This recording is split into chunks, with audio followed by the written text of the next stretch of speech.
唔高興先？話咧，今日大家其實參加呢個活動，其實係我哋土木工程拓展處義工隊其中一個我哋嘅活動，就係叫咩？就係呢度我哋寫咗啦，土拓建設愛在區區嘅一個活動。亦都今日咧，其實我哋今次呢個嘅活動嘅係嘅頭炮嚟嘅，亦都我哋第一個活動咧就嚟咗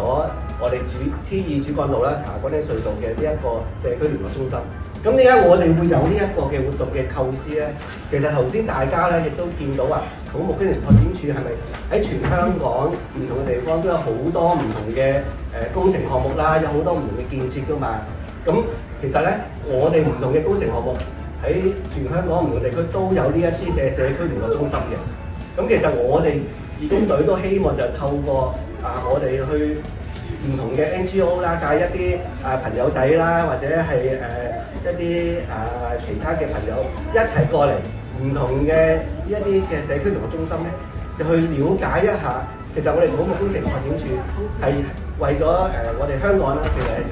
有啲乜嘢嘅工程項目，有啲咩建設，有啲咩嘅服務，咁可以即係促進我哋整個嘅香港啦，一齊去發展嘅。咁呢個亦都係我哋呢個土拓建設愛在區區嘅即係主要嘅我哋嘅一個嘅理念嚟嘅。